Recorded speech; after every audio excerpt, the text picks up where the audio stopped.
Bisa baca ya? Desain today tomorrow. Jadi desain saat ini dan masa depan. Nah, ini saya ketemu artikelnya di Kompas waktu itu tahun 2017, jadi 3 tahun yang lalu. Saat itu ada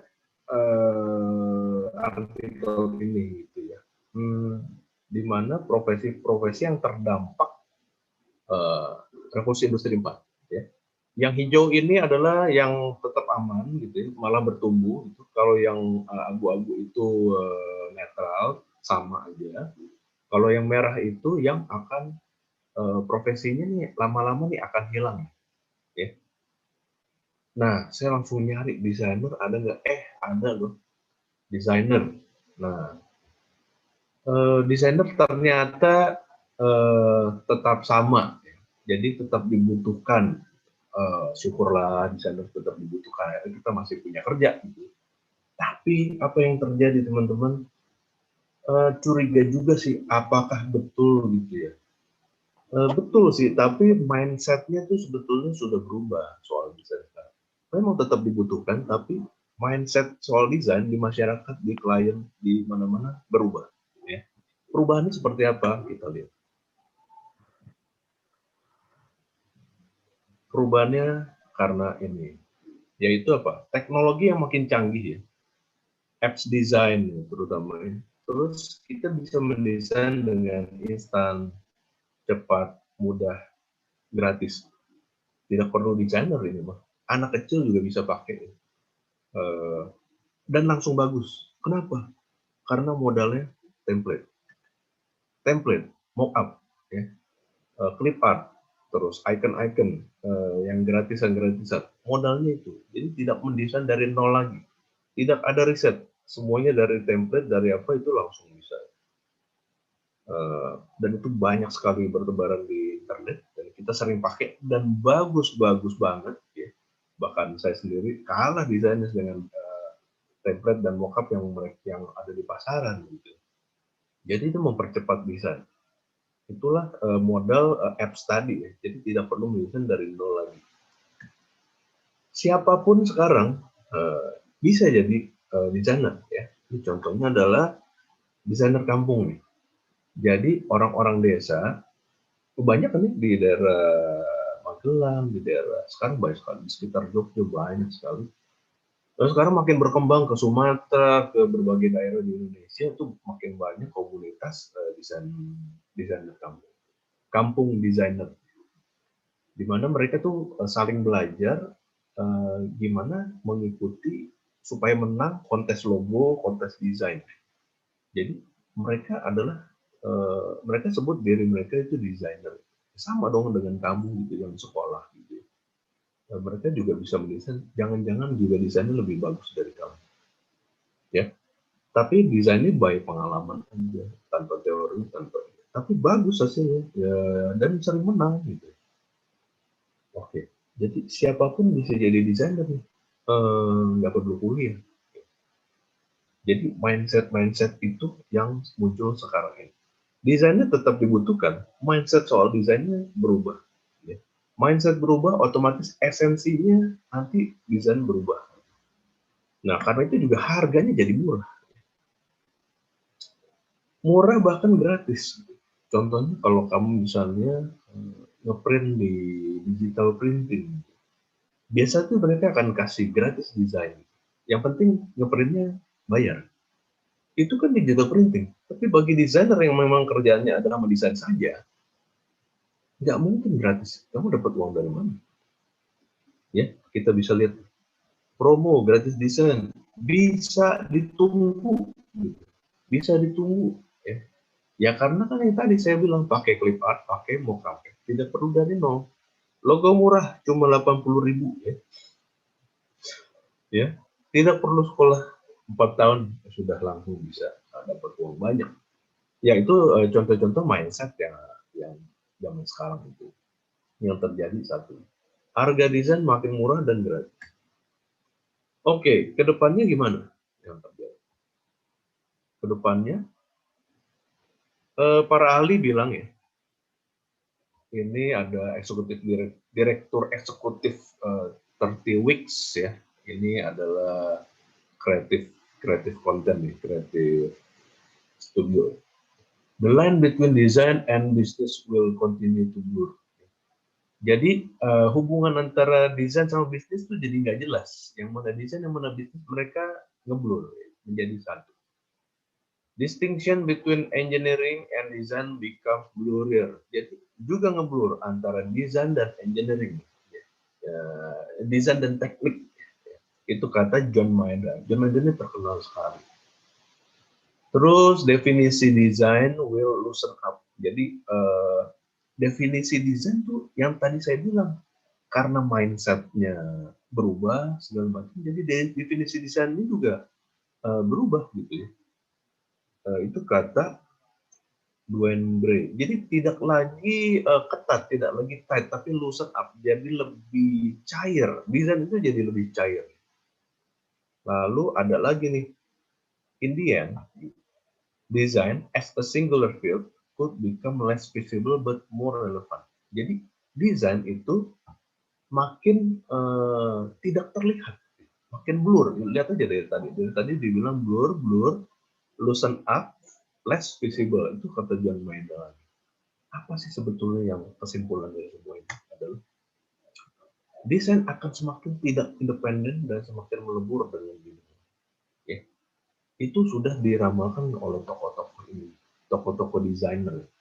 Mereka orang yang berkecimpung di bidangnya secara aktif dan melihat apa yang akan terjadi berikutnya di desain.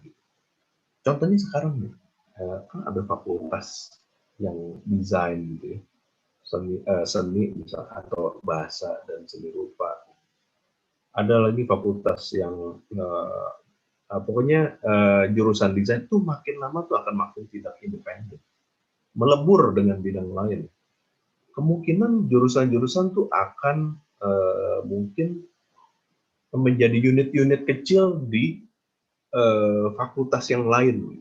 Tidak lagi mungkin diperlukan sebuah jurusan desain. Saya tidak tahu, tapi kalau melihat ramalannya atau estimasinya ya seperti itu. Dulu, kita ingat-ingat zaman dulu ya, desain itu kebanyakan ada di bawah seni rupa, dan desain itu sangat independen. Pekerjaan desainer tuh dicari oleh industri. Industri sangat mencari desainer, terutama yang lulusan sekolah, sekolah seni rupa atau sekolah desain. Zaman sekarang siapapun bisa jadi desainer. Itu yang dimaksud adalah tidak perlu lagi mungkin latar belakang desainer. Siapapun bisa jadi desainer. Makin tidak independen. Oke, kita terusin. The role of the classically trained industrial designer dying off soon in the future. All designers will be hybrid, itu kata Doreen Lorenzo. Jadi tugasnya designer klasik itu seperti desainer grafis, itu classical designer yang bikin pekerjaan-pekerjaan printing yang bukan digital ya, bukan UI UX, bukan, tapi yang sifatnya printing, itu akan mati nanti ya in the future. All designers will be hybrids. Apakah hybrid designer itu? John Maeda bilang gini, nantinya akan ada dua jenis desainer. Yang satu adalah classic designer, ya. Graphic designer, industrial designer, furniture designer, interior designer. Yang satu lagi adalah computational designer, who deal mostly in code, not quite pure engineers, not quite pure designer. Jadi nantinya akan dua jenis desainer, yang satu yang klasik tadi, ya, yang di printing segala macam, yang tahu prinsip-prinsip desain segala macam. Yang satu lagi adalah yang mendekatkan dirinya dengan teknologi, ya. Jadi yang mungkin bisa coding, ngerti UI, ngerti UX, ngerti teknologi lah, pokoknya teknologi digital. Jadinya nanti akan ada dua, ya. Desainer di masa depan itu jadi hybrid, ya. Dia sekaligus jago tradisional desain, juga sekaligus jago teknologi. Itu kata John Maeden. Kesimpulannya adalah desainer klasik akan mati, semua desainer akan menjadi hybrid. Oke. Itu kata para ahli. Berikutnya, artificial intelligence will create new design opportunities. An AI-powered tool can automatically provide a designer with 100 variations of a layout. If you're a visual designer, it's time to diversify. Jadi, kata Rod Girling, AI itu akan menguasai desain. Kenapa? AI itu makanannya adalah variabel data. Ya, data. Prinsip desain itu data sebetulnya. Ya, soal balance, soal unity, soal emphasis, soal sequence, semuanya adalah data. Data itu makanannya artificial intelligence. Mereka paling senang data. Ya, jadi nanti mereka akan mudah sekali membuat 100 variasi layout, ya. Tinggal pencet jebret langsung jadi 100 variasi layout. Terus dia menyarankan kalau kamu adalah layouter, kalau kamu adalah visual designer, it's time to diversify. Diversify adalah apa? Cari kesempatan, bukan kesempatan, tapi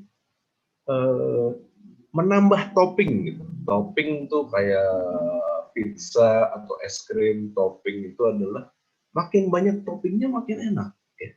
Tambah topping ilmu maksudnya. Ya. It's time to diversify. Jadi belajar ilmu-ilmu yang lain.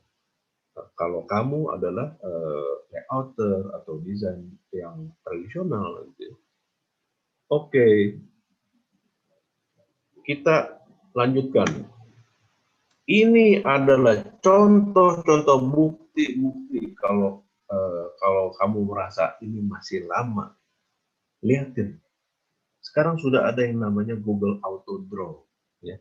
Tidak perlu melayout lagi. Kasih kontennya apa aja, tulisan, teks, dan gambar atau foto. Kamu rubah-rubah ini nih, rubah-rubah, taruh tempat lain, yang lain akan ikut berubah. Pokoknya dia akan bikin sendiri supaya enak dilihat. Lihatin. Ini dia sengaja bikin ini besar-besar ya. Itu adalah sebetulnya emphasis gitu, atau sequence. Dia mengatur aliran matanya itu adalah sudah diatur semua, sudah diprogram, maka dia akan bikin yang bagus semua. Ya. Jadi Google Auto Draw sekarang masih beta. Kamu pikir 10 tahun lagi baru bagus? Enggak. Jangan-jangan tahun depan semua sudah jadi standar. Google Auto Draw. Ya. Jadi yang tadi ramalan-ramalan yang aku bilang itu bukan hisapan jempol. Ya. Kamu lulus kuliah, kamu sekarang masuk kuliah. Begitu kamu lulus kuliah, kamu harus sudah belajar banyak di kampus. Kalau tidak, ya kamu akan dikalahkan oleh semua ini. Oke, kedua apa lagi? Lihat buktinya. Ya. Ini adalah, sorry, yang tadi itu Designscape ya namanya, bukan Auto Draw. Ini baru Auto Draw ya. Ini Google Auto Draw. Yang tadi itu Designscape itu Adobe. Yang ini Adobe Designscape ya. Saya salah kasih nama. Ini Google Auto Draw. Kamu gambar jelek aja, maka dia akan menanyakan, do you mean ini? Apakah yang kamu maksud adalah gambar ini tinggal pilih. Jadi kalau gambarnya jelek, orang gambarnya jelek, bisa langsung bagus. Ini juga masih beta, dan tidak lama lagi jadi alpha, jadi bisa dipakai oleh orang. Ya, nanti kalau nggak salah nih,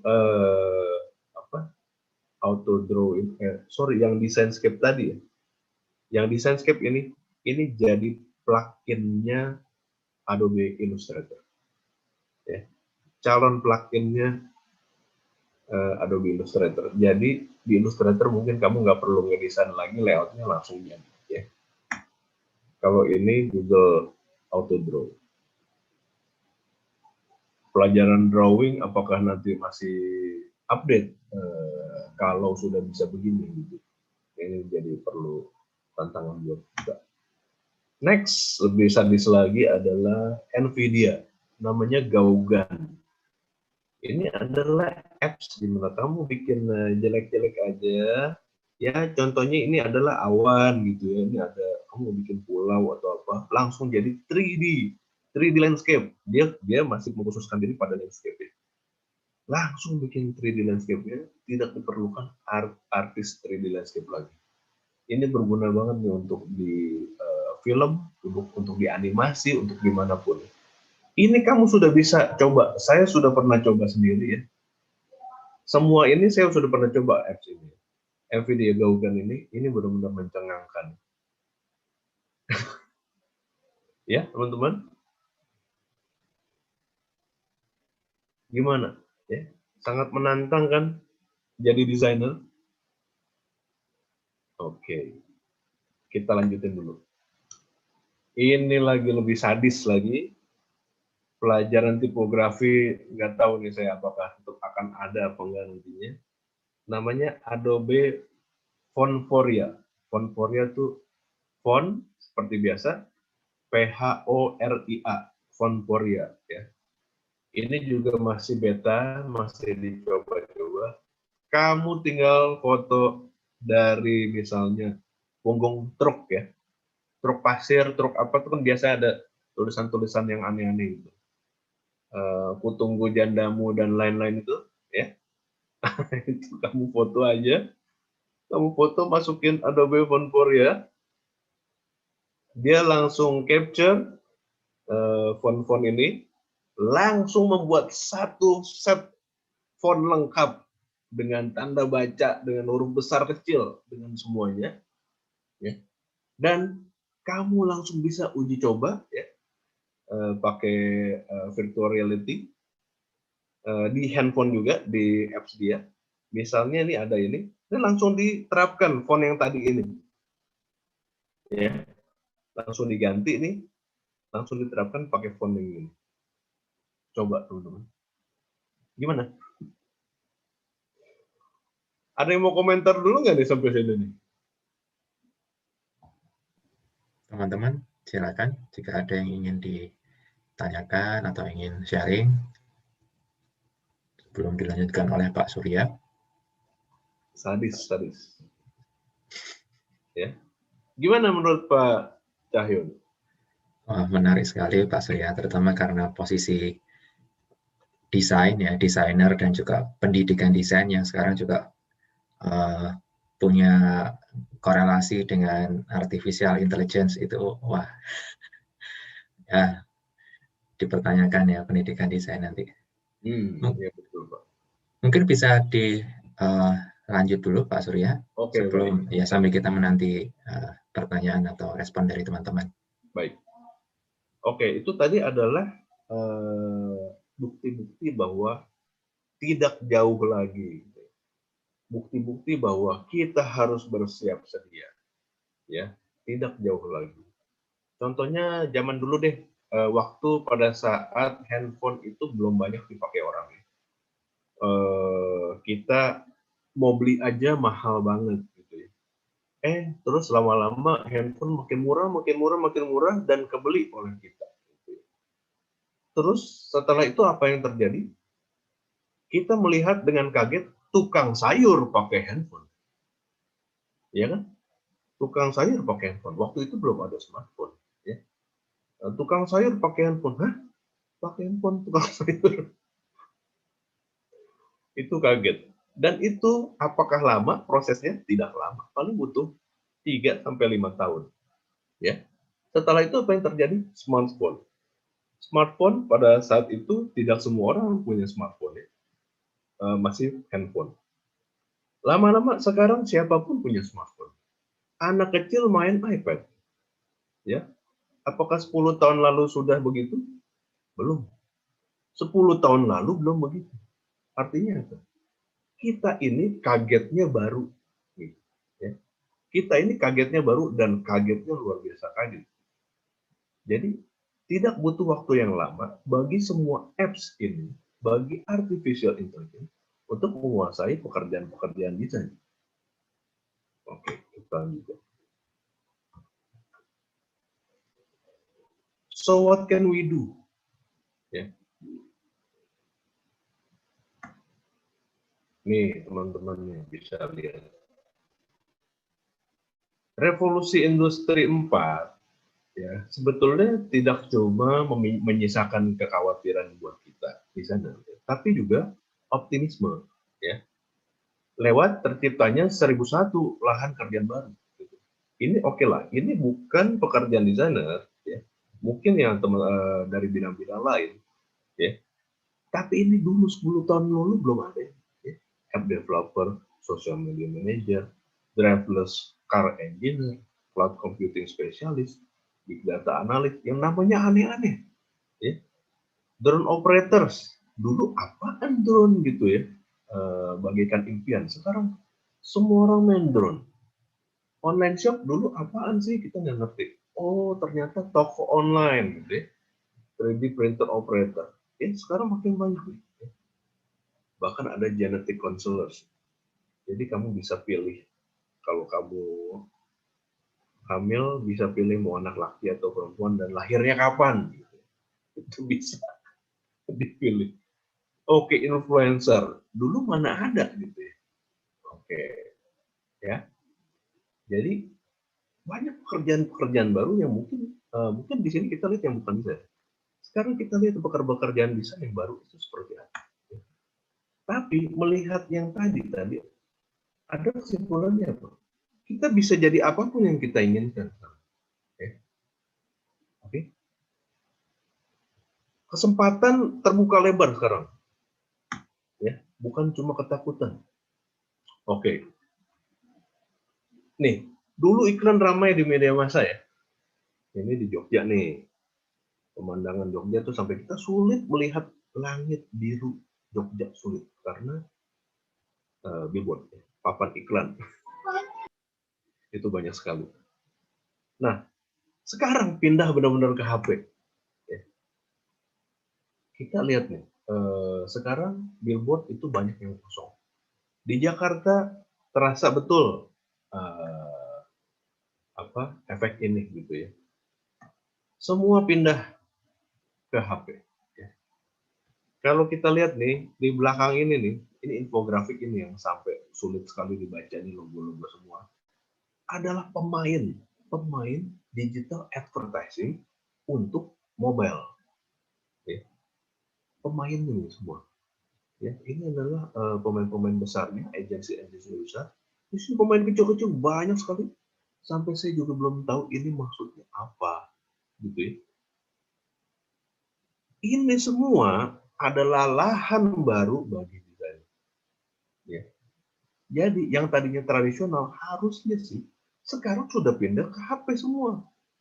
Mungkin kita nggak ngeh gitu, kita terlambat tahu gitu ya. Bahwa sekarang itu semua iklan ramai pindah ke HP dan jadi di digital advertising. Tapi ini bukan berarti kita nggak bisa pelajari. Jadi begini maksudku, kita bisa menjadi melayani jasa digital advertising ini. Karena apa? Channel itu banyak sekali di digital dan harus melalui mana untuk beli space gitu ya. Untuk beli. Contohnya kamu mau memasang iklan di Google ya. Itu harus beli space-nya. Nah, gimana caranya? Itu klien itu orang yang sibuk, maka kita bisa melayani mereka dengan itu. Kita bisa jadi digital advertising buyers gitu. Jadi sekarang semua itu pindah ke digital. Ya. Ini harus kita sadari karena ini lahan baru gitu. Di sekolah ya, di sekolah di luar tuh bahkan banyak peminatan, saya nggak tahu peminatan atau jurusan yang khusus, contohnya apa? Instagram. Jadi peminatannya by brand gitu, by platform, peminatan by platform. Jadi kenapa? Masa depannya di sana, ya. Tidak lagi secara umum. Kenapa? Sekarang semua orang bergantung pada platform. Oke, ya. Sekarang contohnya gini. Yang tadi ya soal advertising, digital advertising. Sekarang ini digital agency. Jasa branding, digital marketing, digital advertising, social media dan lain-lain. Ini adalah digital agency. Ya. Kalau zaman dulu gitu ya, dulu creative agent atau design agency itu hanya melayani media tradisional saja, terus bisa survive, bisa survive. Sekarang begitu masuk era eh, revolusi industri 4, pada tutup atau yang masih survive beralih jadi ini, ya, yaitu digital agency atau kepanjangannya digital marketing agency, ya. Tidak lagi pakai design agency, tapi marketing agency. Lihat, tadinya orang-orang kreatif tuh kerjanya di sini nih, kalau di traditional design agency, ya. Sekarang ini kan potongannya besar ya, karena masih sederhana, paling terbagi dari 4 atau 5 bagian dalam agency. Tinggal sedikit, ya. Orang kreatif ngumpulnya di sini. Tapi yang lain apa? Penting banget bagian-bagian lain gitu ya. Ada research segala macam yang kita nggak tahu. Kalau kita nggak mengikuti, kita nggak di industrinya, di bisnisnya, kita nggak ngerti. Ini harus kita pelajari. Kenapa? Semua ini peluang. Ya. Jadi mungkin kita nggak cuma di kreatif aja, ya, tapi juga kita bisa belajar yang lain. Gitu. Media planning and buying bisa, communication planning bisa, community management bisa. Gitu. Jadi orang desain sebetulnya bisa kemana-mana. Ya. Jadi sekarang kalau mau bertahan di agensi harus berubah, atau membangun agensi harus berubah. Jangan lagi cuma melayani tradisional design, ya, beralih jadi digital agency. Oke, ini perbedaannya gini nih. Perbedaannya lihat nih yang dilingkari. Kalau creative agency itu kebanyakan solusinya adalah solusi visual aja. Gitu ya. Kita sangat ahli dengan prinsip desain, kita soal warna, soal tipografi segala macam. Tapi kalau di digital agency perbedaannya adalah kita mengabdi ke pengguna. Gitu ya. Pengguna. Jadi pengguna adalah raja betul-betul kalau di digital agency. Itu perbedaannya besar sekali. Kita tidak lagi melulu visual yang bagus, keindahan segala macam, tapi harus betul-betul tahu apa yang pengguna inginkan. Mereka itu pergi dari tempat kita karena apa, gitu. Atau mereka tuh senangnya di mana. Ya, sangat mengabdi pada pengguna. Ya. Nah ini kalau orang UX, UI itu harus mengerti banget soal ini. Itulah perbedaannya dulu dan sekarang, dan ini jadi peluang kita. Oke, berikut. Ini adalah jadi kreator aset ya. Dulu kita mungkin generasi yang lalu tuh mencak-mencak ya. Saya juga pernah kesel gitu ya sama kreator aset ini gitu ya. Desain itu harusnya dari nol, dikerjakan dari nol. Oh, mereka bikin sistem yang enggak. Gitu. Jadi dengan mudahnya orang langsung mendesain dengan mengganti teksnya saja, misalnya ganti tempatnya saja, langsung bagus. Karena mereka menyediakan icon, clip artnya, mock-up-nya, stock foto, fontsnya, stiker lainnya, segala macam sudah disediakan. Ya. Ini contohnya adalah website-website digital aset ya. Oke, ini sebagian kecil dari marketplace ya, yang untuk aset-aset desain. Jadi kalau creative marketnya sudah dari tahun 2012 nih, ada yang, mereka yang terbesar saat ini. Kalau Envato dari dulu ya, sudah dari 2006 ya. Saya tahu duluan nih Envato nih, gila desainnya bagus-bagus, keren-keren banget. Sekarang ya tambah banyak pasarnya ya. Dan orang yang bekerja sebagai kreator aset itu banyak juga. Kenapa? Bisa jauh lebih kaya daripada desainer grafis. Ya. Ntar kita lihat. Nih ada Shutterstock, ini lebih ke foto. Ya. Ini lebih ke font bundles. Ada juga line untuk jualan stiker. Ya. Mungkin teman-teman juga banyak ya, mahasiswa maupun dosen yang berkecimpung di sini juga gitu. Atau mungkin berkecimpung di jadi desainer kontes gitu, mungkin banyak juga. Zaman dulu dicaci maki, sekarang mah ya sudah jadi pekerjaan yang umum, ya. Lucu kalau nggak pada tempatnya kita masih marah-marah ke mereka, ya sudah, tanda zamannya seperti itu, akan mengarah ke sana. Tinggal bagaimana kita memanfaatkan atau menghadapi peluang-peluang ini. Gitu. Oke, dan apa namanya, marketplace ini tidak cuma di desain, aset desain, tapi banyak sekali ya.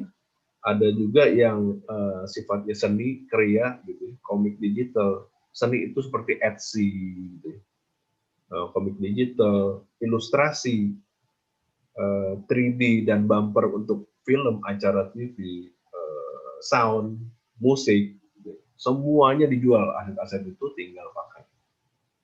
Ya. Nah, ini adalah tokoh-tokoh nih, kreator aset yang berhasil. Ya. Firman Suci Ananda ini adalah type designer. Ya. Awalnya dia sendirian, bikin desain yang sifatnya display type gitu.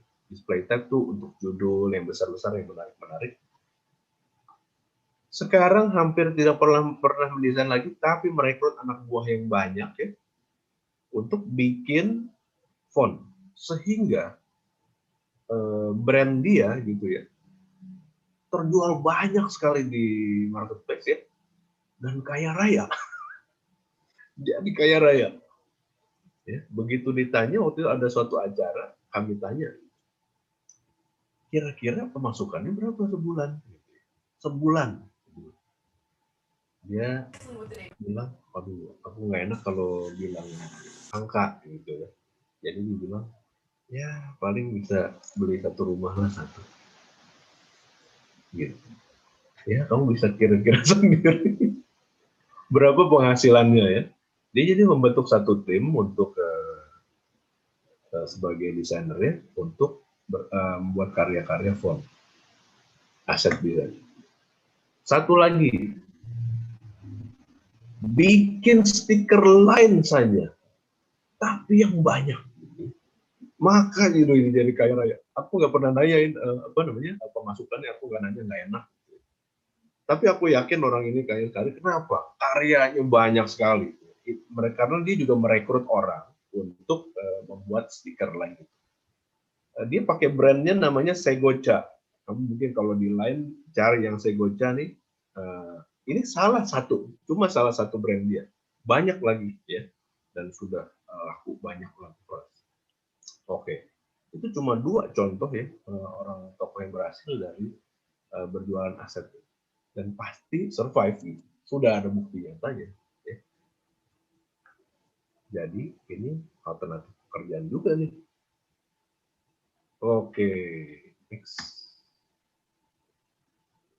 Bisa juga mendesain dan menjual produk sendiri, yang produk yang inovatif. Nih, kamu bisa lihat dari gambarnya aja, kamu udah ngerti. Jahil banget ya. Jahil tapi sangat berguna. Ya kan? Karena kadang kita pakai jeans itu kekecilan jeansnya. Karena kan kamu kan kalau di rumah kan makannya makin banyak tuh. Ya bergerak-bergerak lagi. Maka jadi susah dikancing ya. Begitu mau pergi sudah kekecilan, tinggal pakai ini, pants button extenders, maka beres ya. Tidak perlu dikancing, tinggal pakai ini aja ya, aman. Ini semua adalah produk-produk yang saya temukan di Amazon, dan orang desain mah ini mah mainan kita semua, cuma dia tuh bentuknya produk, bukannya 2D, bukannya bidang datar. Gitu ya. Ingat ya, tadi kita bisa jadi apapun, benar kan? Ini satu lagi nih, kalau cewek nih mungkin sering mengalami ya, yaitu pewarna kuku ya, kan susah. Kalau dipegang pakai tangan kanan, harus taruh lagi, atau taruh di meja takut tumpah karena celupin goyang jatuh. Maka dibikinlah ini, namanya apa ya? Aku lupa. Fleksi kalau nggak salah. Aku lupa. lupa namanya, di Amazon ada kok ini ya.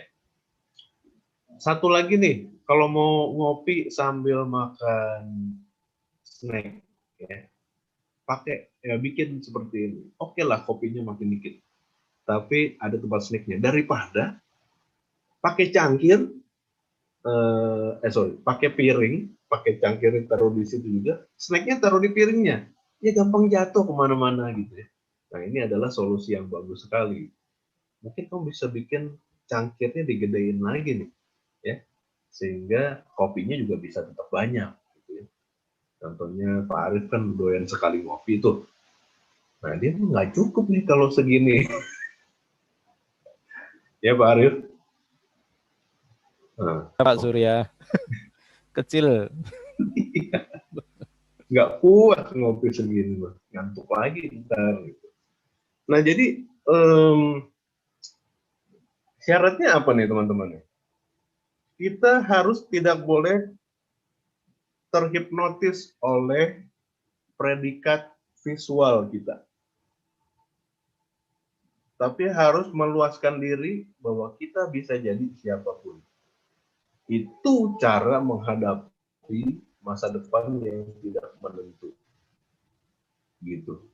Di mana desain makin tidak independen. Ya. Tapi kita bergabung dengan makin blur dengan bidang-bidang lain. Artinya apa? Harus serba bisa. Artinya apa? Tidak boleh berat di predikat visual atau dua dimensi. Ya, yang selama ini mungkin di semua sekolah pun diajarkan bahwa kita tuh dua dimensi, kita tuh visual. Begitu nanti kamu jadi entrepreneur, kamu harus jadi multidimensi. Ya, kamu jadi harus bisa bisnis, komunikasi dan lain-lain. Ya, ini belum selesai. Makin seru. Nah, ini adalah mencontoh tadi produk-produk inovatif. Saya kasih tugas ke teman-teman mahasiswa nih di kampus, contoh produk yang pernah didesain oleh mereka ini. Jadi ini bikin anting-anting, tapi pakai itu loh. Manekin-manekin yang kecil-kecil yang untuk arsitektur, yang market. Ya, itu kan murah sekali harganya. Ada yang bentuk orang berenang, ada yang bentuk orang belanja, segala macam. Itu dibikin anting-anting. Gitu ya. Mereka coba jual, sampai bikin tokonya sendiri, bikin all shop-nya sendiri, sampai jual, sampai dapat keuntungan. Nilainya berdasarkan berapa rupiah kamu dapat keuntungan, sama kinerjanya mereka. Nah itu semua desain yang 2D, semua desain yang sifatnya grafis, kemasan, sampai ke produk, ada semua di situ.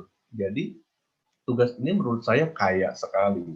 Selain itu juga mereka jadi belajar marketing, belajar entrepreneurship, belajar gimana promosi, gimana sosial media, gimana jualan di sambil cari-cari syarat-syarat jualan di Shopee gimana, di Tokopedia gimana. Ini sangat menurut saya proyek yang berguna diberikan kepada mahasiswa. Lengkap sekali. Jangan-jangan ini perlu dijadikan 2 semester ya. Karena kalau 1 semester nih agak terburu-buru dan keuntungan mereka baru sedikit dan kita mengajarinya setiap minggu tuh terburu-buru. Oke, ini salah satunya. Ada lagi nih, mereka bikin helm glow in the dark. Ya. Biasanya tuh cuma lampu motornya aja yang kalau malam kelihatan, tapi sekarang helmnya juga dikasih stiker saja. Stiker yang kalau kena cahaya itu jadi berpendar, fluoresen. Nah ditambahin stiker aja, helmnya bukan helm mahal, helm murah, dan ini juga laku gitu ya, karena stikernya banyak desainnya, gitu ya. Sesuai sama yang keinginan anak muda sekarang lah. Namanya Bandits Helmet. Oke, ini contoh kedua. Ada lagi contoh ketiga, namanya Refuto. Refuto ini lebih keren lagi gitu ya. Jadi tuh ide-ide mahasiswa tuh mereka memang anak zaman ini gitu ya. Jadi yang kita tidak kepikiran tuh mereka kepikiran. Jadi begini. Jadi tuh sekarang tuh zamannya apa namanya? Thrifting ya. Thrifting itu adalah beli pakaian bekas. Jadi brand ori, gitu, brand ori yang bekas, mereka tuh butuh brandnya, gitu ya, supaya bisa tetap keren-kerenan di depan teman-teman. Mereka nggak beli KW, tapi yang bekas orang, itu kan penting tuh ya. Nah budaya ini disalurkan lewat hal yang lain begini. Jadi Refuto ini tidak pakai modal kecuali bikin patch ini. Bahannya adalah baju atau celana bekas si pembeli. Gitu. Nah biasanya tuh kalau terutama cewek tuh ada ikatan tertentu dengan pakaiannya dia. Mungkin enak dipakai atau motifnya bagus, coraknya bagus, maka dia masih sayang. Untuk menghidupkan daripada dibuang, mereka hidupkan kembali gitu ya. Lewat jadi casing laptop, gadget, apapun ya, pakai bahan bekas yang diberikan oleh si pembeli. Terus mereka tinggal nempelin patch ini dan dijual gitu. Ini harganya murah. Sekalian apa yang bisa ditekankan? Value-nya apa? Bagi yaitu apa? Ekologi. Ekologis, environment. Tidak membuang sampah, gitu ya. Tidak menghasilkan sampah, tapi recycling. Nah itu. Jadi menurut saya nih para pengajar nih bisa banget nih, ngasih tugas ke mahasiswanya hal-hal seperti ini. Gitu. Jadi mereka berpikir secara integral, jadi terintegrasi. Jadi nggak cuma visual saja, gitu, tapi ke segala macam bidang, ekologis, ekonomis, bahkan mungkin politis, mungkin yang lain juga, teknologis segala. Ya. Oke, ini salah satu contoh yaitu membuat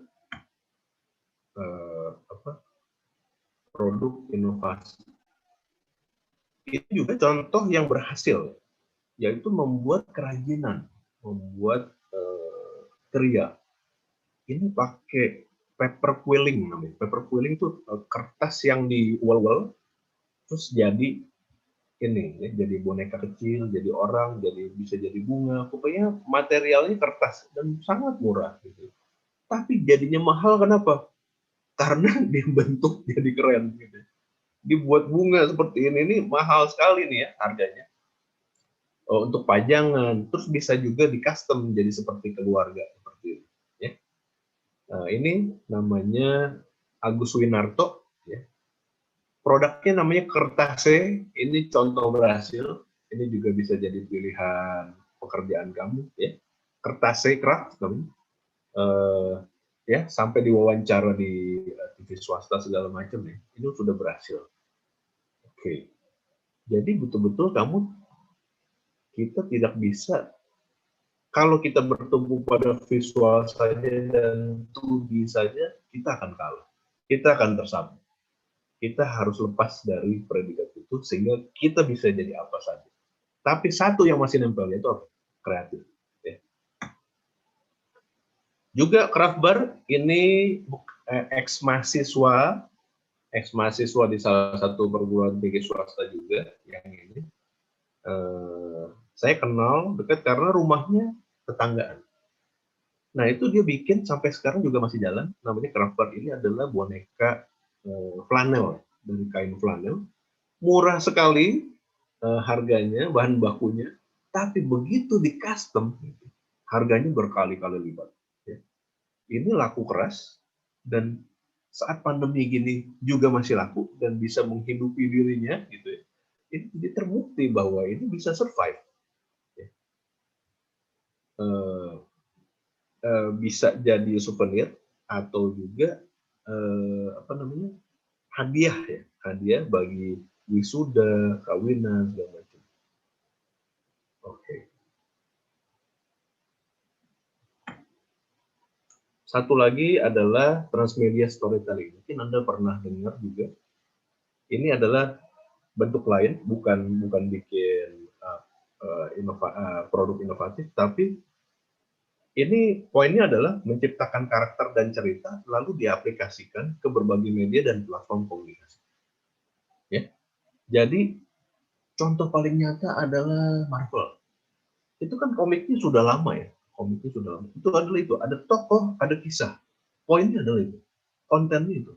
Lalu dulu itu baru diterjemahkan jadi apa? Film animasi, ya, film animasi. Terus action figure, ya kan? Sekarang film Marvel, film layar lebar Marvel di sinema udah banyak banget. Gitu.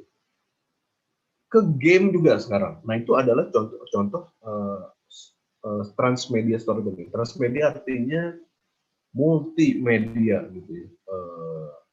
Contohnya ini bisa jadi apa aja. Bikin modalnya cuma kisah sama tokoh. Ya. Nah itu bisa jadi bahkan Marvel itu gila-gilanya apa? Di dalam story world-nya ini tidak cuma satu universe, tapi multiverse ya, banyak macam-macam. Nah, itu kegilaan mereka dan bisa disambung-sambung lagi gitu. Ya namanya juga fiction gitu, bisa apa aja. Oke. Contoh sederhana adalah ini. Mungkin kamu pernah lihat atau tahu ini adalah karyanya MT. Ini bukunya saya sampai beli. Nah, kelihatan ya. Bukunya lucu. Tidak ada teksnya kecuali peniruan bunyi seperti ini nih. Peniruan bunyi. Cat, gubrak gitu. Karena bunyi susah digambar. Karena suara kan gitu. Jadi paling itu. Yang lain tidak ada teks, dia semua pakai gambar ya. Awalnya komik ya, tanpa warna dan tokoh si Guguk yang lucu ini. Ya. Apa yang terjadi kemudian? MT perlu pameran ke mana-mana karena orang-orang pada tahu nih soal si Guguk ini. Oh iya, ya, Instagramnya namanya Guguk Official.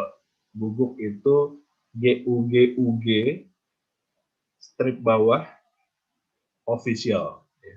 Guguk Official kalau kamu mau lihat. Apa yang terjadi karena dia butuh pameran segala macam, dia bikin merchandise-nya. Ya. Merchandise-nya berbagai macam dia bikin dan dia jual gitu ya, untuk apa awareness ya, awareness Guguk. Dia tidak terlalu serius, bukan serius menseriuskan merchandise ya, tapi hanya awareness aja. Terus juga dia bikin stiker lainnya sampai ditarik Giordano untuk mendisplay store-nya, ya. Pakai nuansa Guguk gitu. Ya. Sangat kreatif. Ya. Waktu itu kalau nggak salah mau 17-an ini di salah satu mall, itunya tagline-nya One Indonesia. Giordano tarik MT untuk menghias seluruh displaynya, ya.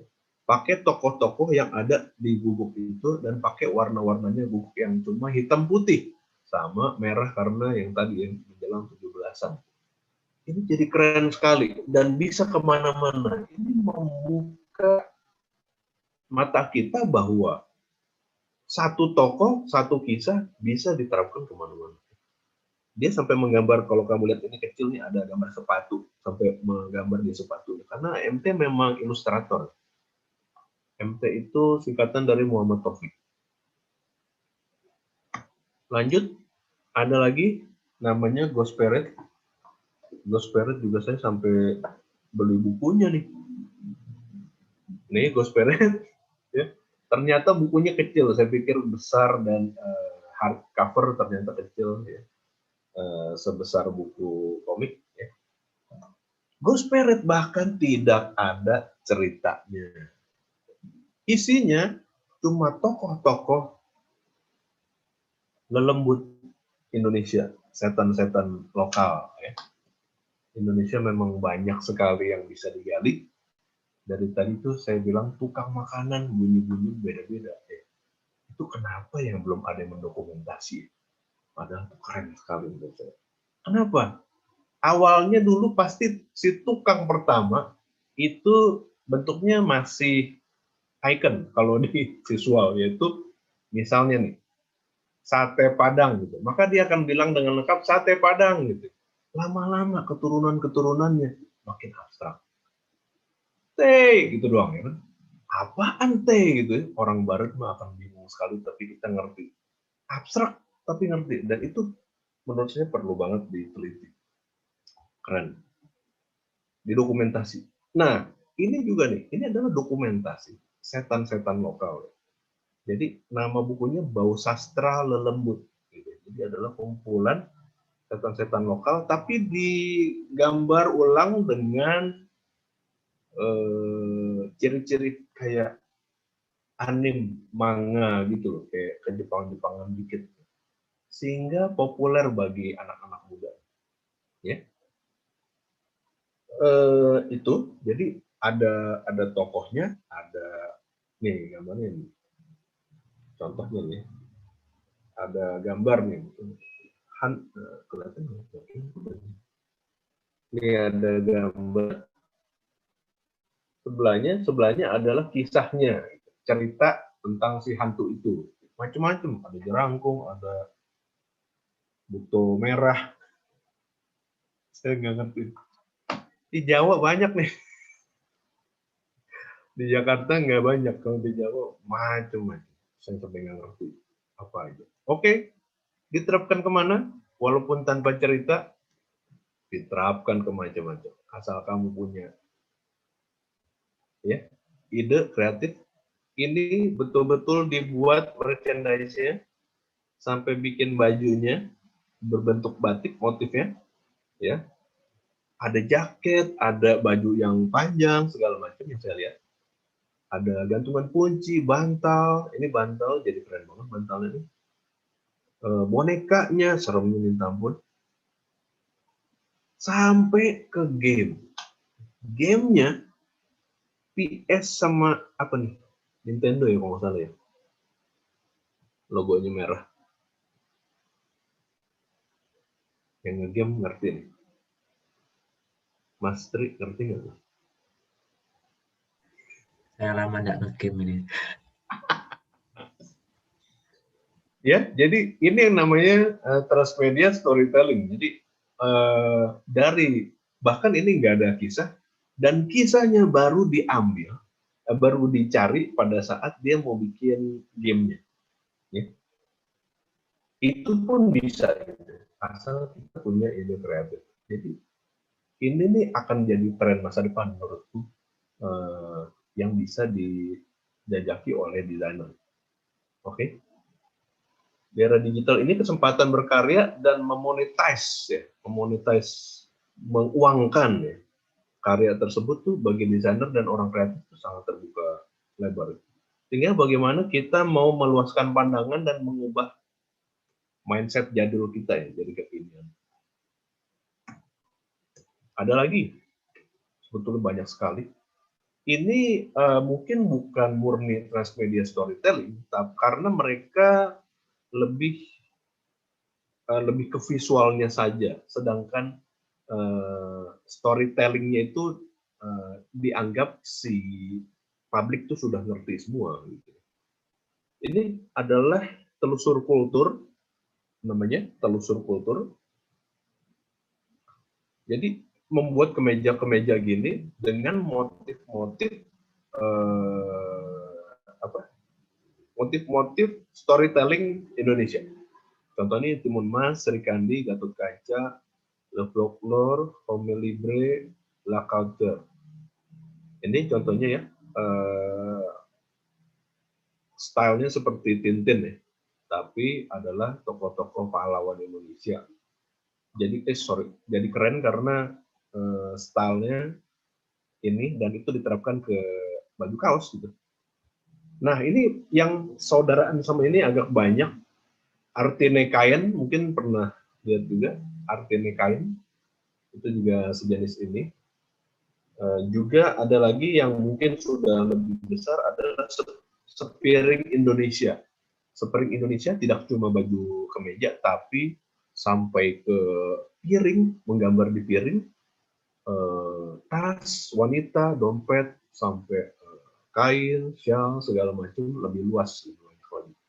Tapi ya mereka semua itu tidak menggambarkan storytelling-nya. Gitu. Dianggapnya publik sudah tahu storytelling-nya, ini tinggal digambarkan visualnya. Jadi semi transmedia storytelling sebetulnya. Oke. Ya. Terus kita akan masuk ke yang bukan culture tapi subculture. Ya, subculture. Ini juga stylenya, gayanya sangat milenial sih. Ya. Jadi gini. Jadi karyanya itu based on ini ya, jadi fan base ya, jadi commission art and storytelling. Jadi awalnya mungkin saya pikir teman-teman juga banyak yang melakukan hal ini, bikin commission art ya, pesanan orang, contohnya seperti ini. Ya. Tapi ini ex mahasiswa nih di salah satu universitas, memang jago banget ilustrasinya, digital illustration-nya. Ya. Commission art-nya juga mahal. Ini juga karya dia bikin sendiri. Sekarang dia bikin fun fiction-nya. Fun fiction-nya kalau biasa kan cuma novel biasa gitu. Ini dibikin buku ilustrasi gitu. Jadi ada gambarnya banyak, karya-karya dia, dan ada cerita gitu ya. Oke. Nah, bikin fiction-nya, buku ilustrasi, ini yang dia jual nih. Dijual baru dibuka PO kemarin, cuma 3 hari, dan saya ikutan. Bukan senang sama boybandnya gitu ya, tapi menurut saya ini adalah future creative industry. Jadi yaitu yang subculture sifatnya ya, cosplay, terus K-pop segala macam. Kenapa ini jadi future industry? Fansnya banyak banget, fansnya banyak banget, dan apa? Fanatik gitu ya. Jual apapun yang remeh-remeh dibeli gitu. Apalagi bikin ginian. Ini adalah paket dia ya. Ada bukunya cuma satu nih. Ini cover depannya. Cover depannya bukan yang ini dan yang ini. Kenapa? Takut disu. Karena ini mereka main di area abu-abu ya. Area abu-abu maksudnya gini. Kalau pakai cover yang ini, jelas-jelas itu pakai tokoh-tokoh si boyband tersebut gitu ya, maka bisa disu nih. Tapi kalau pakai covernya oke, yang seperti ini, yang netral, tapi ini adalah alternatif cover yang bisa kita ganti-ganti gitu loh. Tapi bukan ini gitu ya covernya. Nah, maka oke gitu, bisa gitu. Wong penerbitnya mau menerbitkan, artinya dia sudah yakin bahwa ini aman. Gitu. Ya.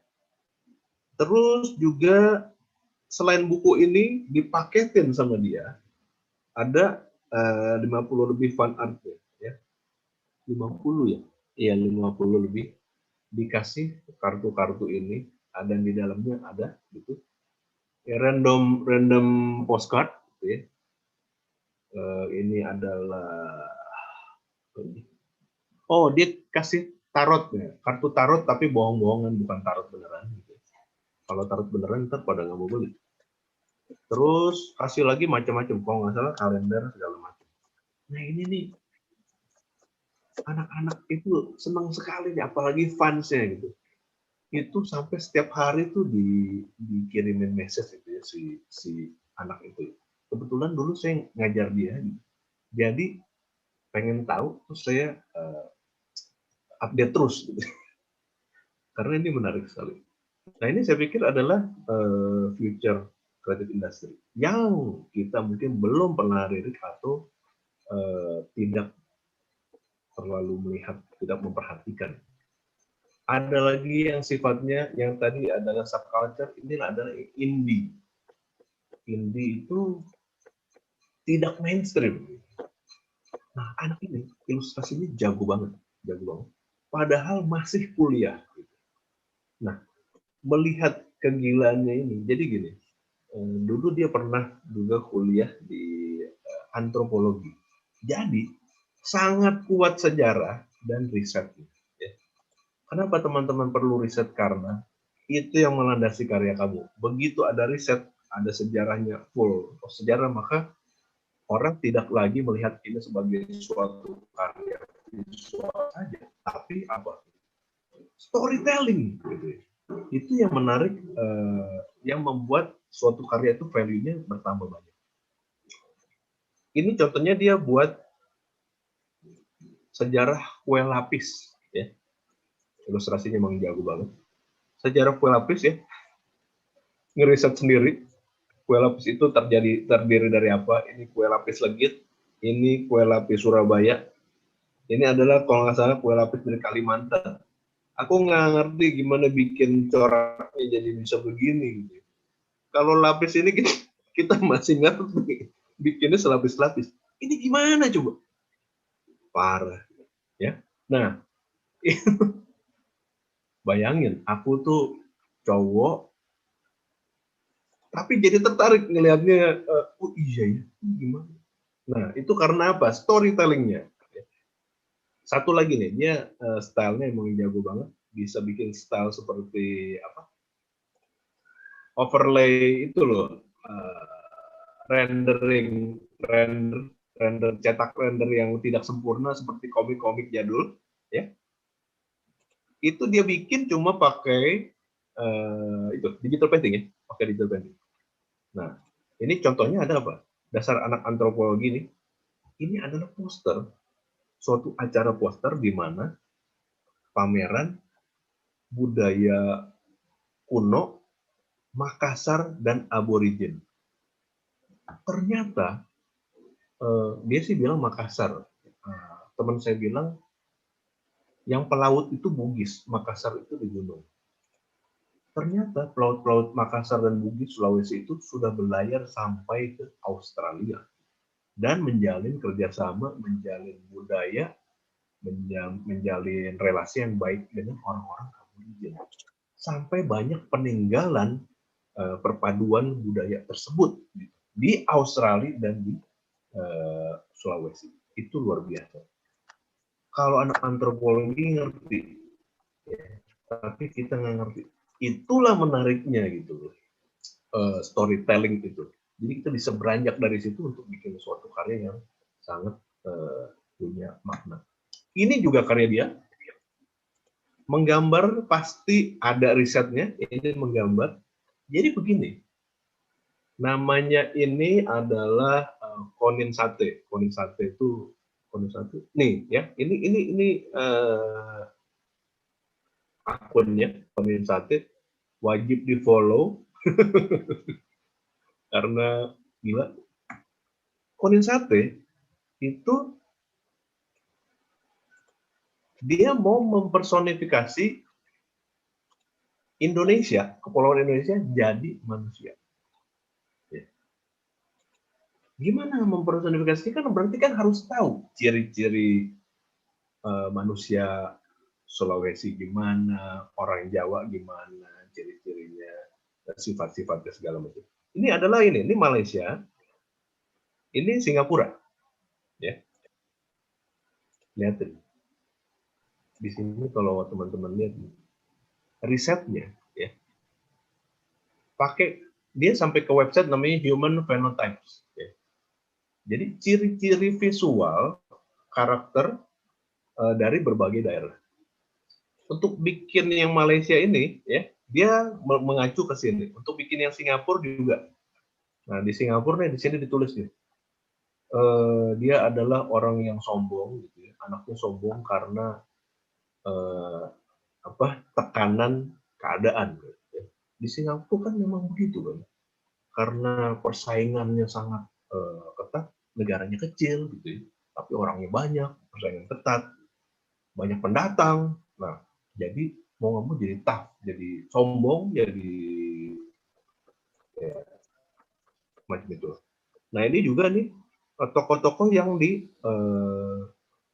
digambarkan sebagai wayang kulit, ya, sebagai wayang kulit, terus dia orangkan juga ya. Nah ini dia ada komiknya juga indie dan tidak bisa dikeluarkan, nggak pakai penerbit, tapi menerbitkan sendiri. Saya sampai pesan nih ada 2, dia mau keluar 1 lagi. Cuma dijual paling 100 atau berapa banyak itu ya. Isi dalamnya itu benar-benar gila sekali, sangat personal si Konin Sate dan karya-karyanya luar biasa. Nah, saya pikir ini juga yang indie ini juga akan jadi future creative industry karena tidak terbatas itu yang bisa kita karyakan gitu. Oke, saya pikir itu aja beberapa contohnya. Ini ada sedikit tips untuk sekolah. So tau banget ya, kasih tips ya mungkin agar dapat ide aja deh. Selalu mengupdate materi ajar nih, walaupun kita teman-teman terutama dosen tetap banyak pekerjaan yang formalitas, tapi dimohon selalu mengupdate materi ajar. Terus kalau opini saya sih mata kuliah hilir itu mata kuliah terapan itu maksimal tuh 3 tahun yang lalu lah yang paling lama, tahun 2017 sumbernya, dan mohon selalu memberi sumber dari mana kita memberikan materi tersebut. Kenapa? Kalau lebih lama lagi dari ini maka mereka lulus itu sudah nggak kepake karena teknologi dan percepatan tren itu gila-gilaan sekarang. Jadi mau nggak mau nih lewat dari 3 tahun mah sudah basi itu kan. Ya. Jadi mohon selalu mengupdate materi ajar untuk mahasiswanya karena mereka adalah generasi yang baru itu. Mereka butuh update kita. Gitu ya. Kasihan kalau enggak. Terus penekanan pada solusi visual ini mohon dikurangi tapi lebih banyak pada integrated solution. Apa?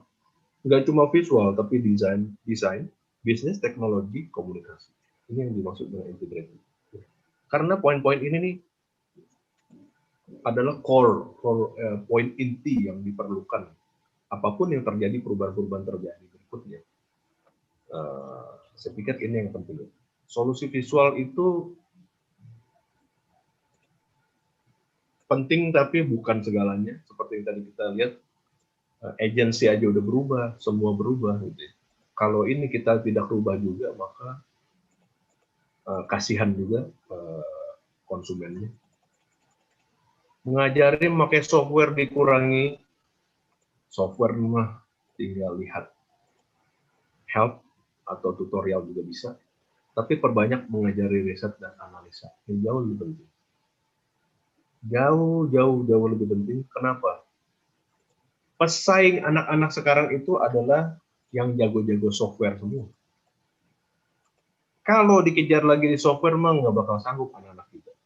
Tapi kalau kita ajarin mereka bagaimana cara meriset, bagaimana cara menganalisa hasil riset, itu jadi modal besar buat mereka kreatif. Tidak cuma mengajari menggambar, tapi juga mengajari menulis, yaitu copywriting. Penting minta ampun. Beranjak dari pekerjaan-pekerjaan ke depannya nanti mereka juga tidak selalu sifatnya visual, ya. Tapi apa? Bikin konsep, bikin persuasi, bikin semuanya adalah menulis, gitu. Menulis konsep. Ingat bahwa tidak cuma menggambar, tapi menulis adalah menstruktur pemikiran, itu yang jauh lebih penting. Itu hubungannya dengan apa? Riset analisa, hubungannya ke sini. Ya. Tapi yang kita tahu kan nggak cuma, ya banyak sekali sekolah copywriting itu tidak diajarkan. Dianggapnya itu adalah bidang lain. Kenapa? Kita terlalu berat ke visual, itu masalahnya. Tapi itu begitu itu harus dibuka, maka akan kelihatan bahwa kita harus belajar apapun. Melatih berpikir divergen yang sifatnya otak kiri aja. Otak kiri kan yang seni segala macamnya. Enggak, itu harus tidak cuma itu, tapi kita harus melatih berpikir lateral, yaitu berpikir desa divergent dan convergent. Bukan deterjen, Mas. Itu sabun cuci. Divergent. Divergent adalah yang kreatif, juga yang convergent, yang riset, analisa, yang logik, ya, yang rasional. Bukan cuma yang intuitif dan seni dan kreatif. Jadi dua-duanya harus dipakai. Kenapa? Kedepannya untuk membuat strategi bisnis kreatif yang digital butuh dua-duanya. Tidak cuma jadi pekerja visual. Ya, itu. Terus sekarang tips for students buat teman-teman semua nih. Ya, tadi kan kamu nggak ngerti ya, karena itu memang untuk school. Nah, ini untuk teman-teman. Jangan bikin tugas ya, teman-teman. Luar biasa nih, kaget semua loh. Serius, Pak. Serius. Jangan bikin tugas kalau disuruh kasih tugas. Bikin karya. Ya. Apa bedanya tugas sama karya? Tugas, kamu cuma melaksanakan kewajiban. Yang kamu dapat apa setelah kewajibanmu penuh? Cuma dapat nilai. Ya. Cuma dapat nilai. Kamu tidak dapat ilmunya. Karena kamu mengabdi pada apa kata dosen. Ya, yang diajarin, kamu begini, diikutin. Kamu nggak ngerti itu maksudnya apa, nggak ngerti. Tapi diikutin aja, ntar nilai bagus. Ya, bisa begitu. Cara lain adalah apa? Bikin karya. Ya. Sekali-sekali jangan ikutin apa kata dosen. Sekali-kali kamu ikutin apa yang pernah kamu riset, apa yang pernah kamu tahu dengan pasti, tapi jangan asal-asalan so tahu aja. Oh, menurut saya ini betul, Pak. Menurut kamu siapa? Menurut riset, menurut saya, Pak, saya sudah lihat di sini, begini. Maka saya buatnya seperti ini. Bikin karya. Karya itu hasilnya bukan cuma nilai. Mungkin nilai kamu akan jelek, tapi kamu jadi tahu ilmunya. Karena salah, karena kata dosen begini, begitu dosen mengoreksi, oh salah, nggak apa-apa gitu. Tapi kamu jadi tahu, itu jauh lebih penting daripada dapat nilai aja. Ya. Nilai kamu tidak bisa bawa mati, karya kamu bisa bawa mati. Kenapa? Lihat nih. Waktu terus berlari sampai engkau menghentikannya dalam menuju sebuah karya. Karena karya adalah dokumentasi bahwa engkau pernah ada. Ya. Jadi karya itu usianya jauh lebih panjang dari dirimu sendiri.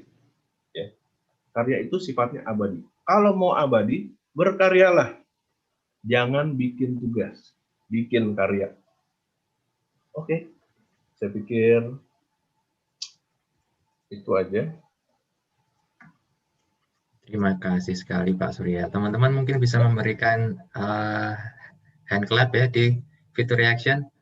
Ini apa namanya channel saya, kalau mau menghubungi